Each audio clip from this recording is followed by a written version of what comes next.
در تفسیر نور و فروزان به نقل از تفسیر در المنصور میگه وقتی یونس این بنده خدا شکایت را به سوی رب العزت و الجلال کرد،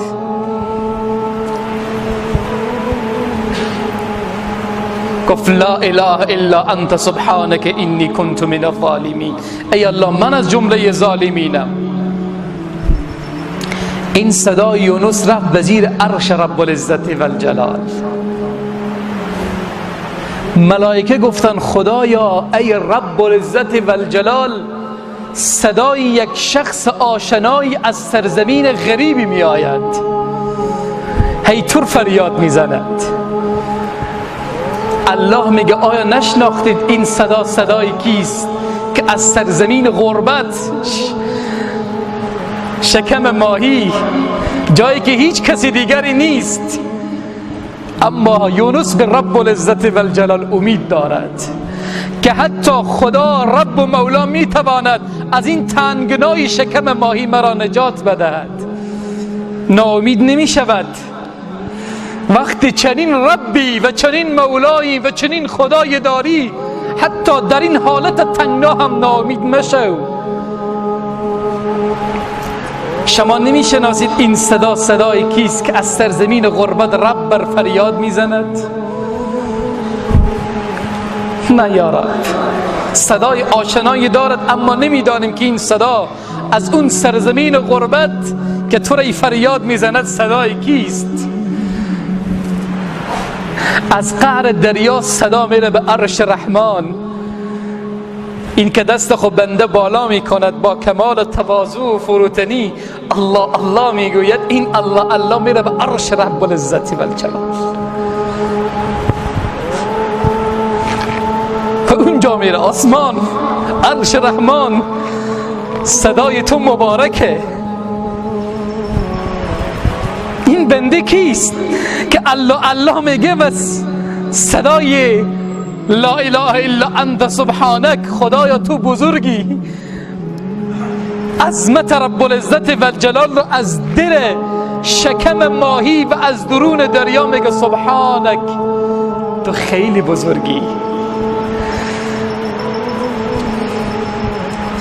تو خیلی بالایی، تو خیلی با عظمتی،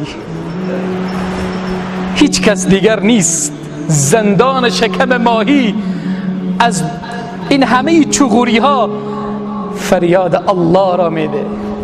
خدا این بنده ای تو کیست که اینطور صدا میکند؟ صدایت میاد به عرش، میگه لا اله الا انت، هیچ ذاتی نیست، هیچ معبودی نیست، هیچ خالقی نیست، هیچ ربی نیست.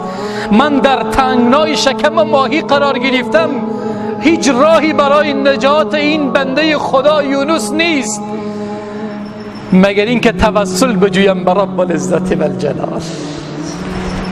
اون خدا میتواند حتی در اعماق مشکلات و غمها هم باشی، فریاد رب بر بزنی، اون میتواند تو را نجات بدهد.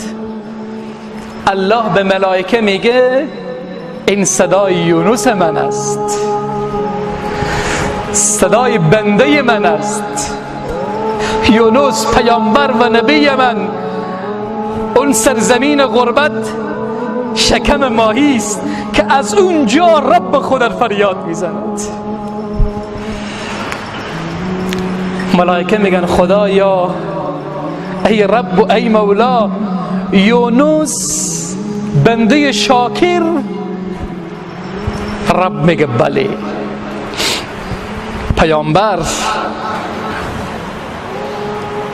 اون کسی که همیش دست به دعا بود، اون کسی که همیش الله الله را میخواند، او را من زندان کردم، نه در زمین بلکه در زیر دریا، او هم در شکم ماهی.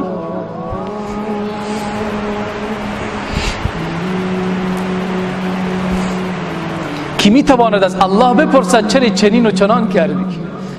مالک و خالق و رازق هرچه بخواهد آن کند. کسی از رب نمیتواند پرسان بکند.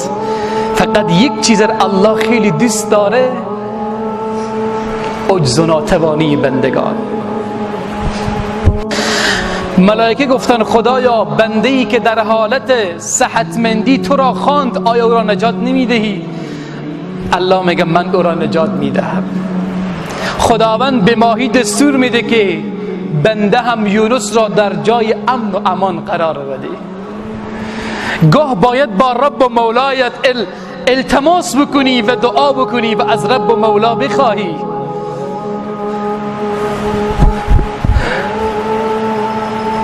به خدا صدای تو را میشنود. خیلی ارتباط زیبای بنده با رب و مولای خود دارد. اگر رب العزت و الجلال مصیبتی و یا مریضی به سوی تو فرستاد باز هم رب خود را فراموش نکن. ارتباط جانانه با رب العزت و الجلال برقرار بکن. از الله بخوا رب العزت و الجلال یونسی که از اعماق دریا نجات داد میفرماید و کذالک ننجی المؤمنین، من مؤمنین را نجات میدهم. خصوصا در این شرایطی که من و شما در شیوع ویروس کرونا قرار داریم، ضمن از اینکه دوستان من عزیزان من از وسایل طبی استفاده میکنیم رب العزت و الجلال را فراموش نکنیم. اون فریادها را میشنود، او سمیع الدعا هست. خداوند میفرماید فلولا انه کان من المسبحین للبث فی بطنه الی یوم یبعثون. اگر یونس اونجا زیر دریا و داخل شکم ماهی تسبیح مار نمی گفت تا قیامت دو را در اونجا زندانی می کردیم.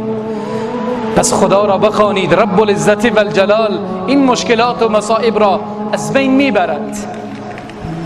خداوند می فرماید تلک الایام نداولها بین الناس. اینها روزهایی است که در بین انسانها می چرخد، گاه شادی است و گاه غم جاودان نمی ماند. ان مع العسر یسرا، با سختی ها رب و مولای من و تو، عزیز من و تو، مالک دلهای من و تو آسونی ها را می آورد.